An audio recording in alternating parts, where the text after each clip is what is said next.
When it comes to looting RPGs, I've never found a list of recommendations or a list of top games in the genre that didn't include a game of one franchise: Diablo. No matter which game you're talking about, Diablo is always up there in the top loot RPGs, especially on PC.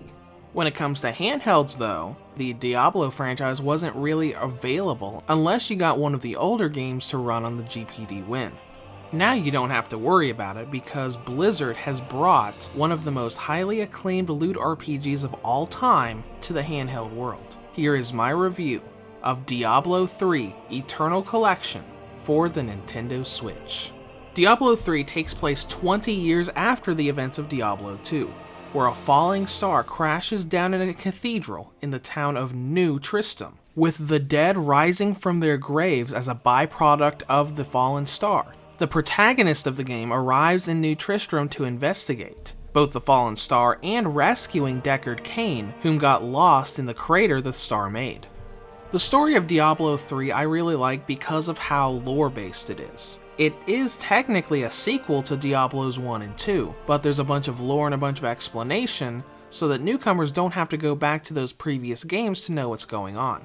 In fact, Diablo 3's lore actually gives a lot more insight to what happened in Diablos 1 and 2. With gameplay, Diablo 3 is an action RPG that's really heavy on dungeon crawling and gathering and acquiring loot. Now first of all, this is the Eternal Collection, so all of Diablo 3's content is here. You got the base content, the Reaper of Souls story expansion, and the Rise of the Necromancer DLC. On top of this, there are a few things that are exclusive to the Nintendo Switch version of Diablo 3. You've got the Ganondorf themed armor set, and you've got the Amiibo feature that lets you open up a little portal in dungeons to spawn special waves of enemies once a day when you scan Amiibo figures.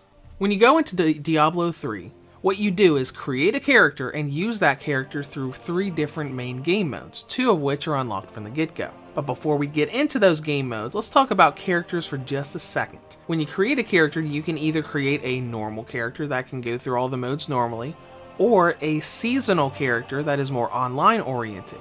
Seasonal characters reset back to level 1 at the end of each online season, but they also have a lot more challenges and a lot more exclusive gear and cosmetics that you can earn as you go through each season. One thing I will note is that you cannot switch to a seasonal character if you're not connected to the internet. So if you want to take Diablo 3 on the go with you, make sure that the last character you played at before you leave is the character you want to play at while on the go. Now let's dive into these game modes. From the start, you have Campaign Mode and Adventure Mode unlocked, and Challenge Rifts you can unlock later. Campaign Mode is just what it sounds like. You go through the 5 acts of the story campaign with your character to experience the story and lore behind Diablo 3.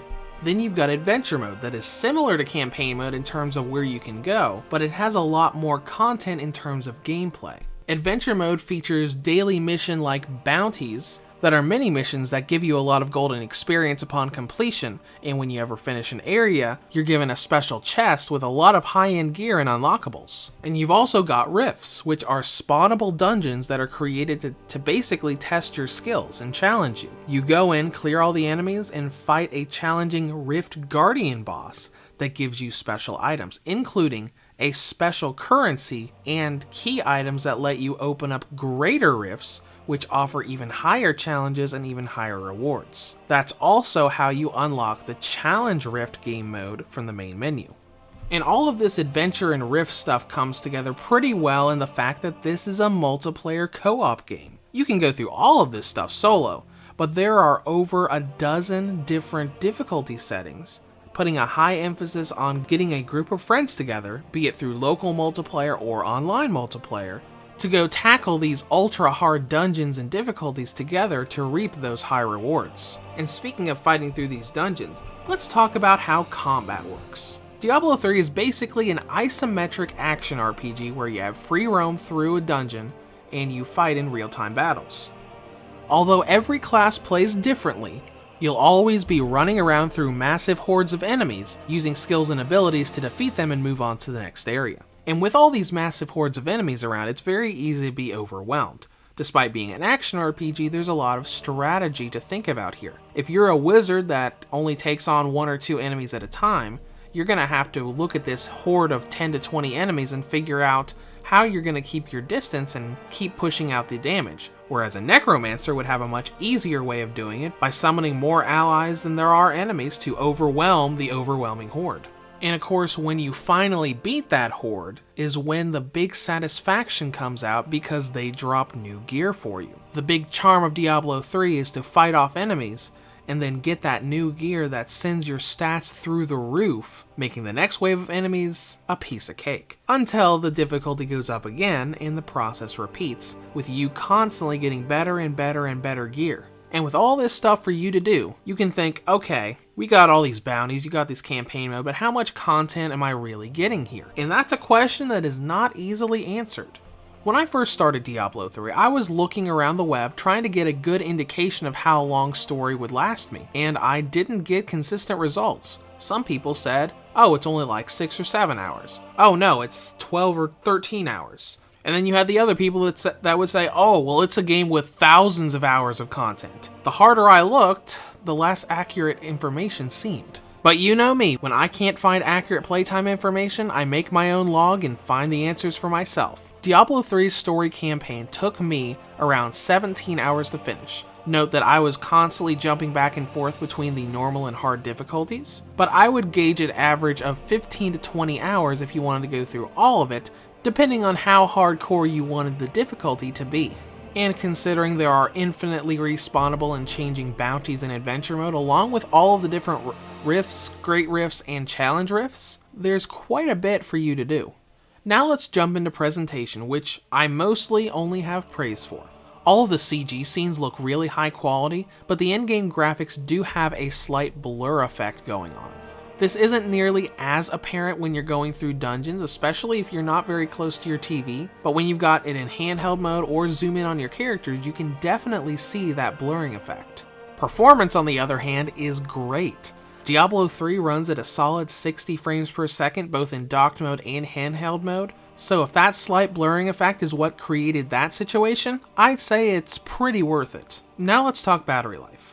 You're not going to get a boatload of battery life out of this game, but you're going to get a pretty good amount. Diablo 3 has a battery range of 2 hours and 54 minutes on high settings, up to 3 hours and 29 minutes on low settings. As I said, not a ton, but still a good amount.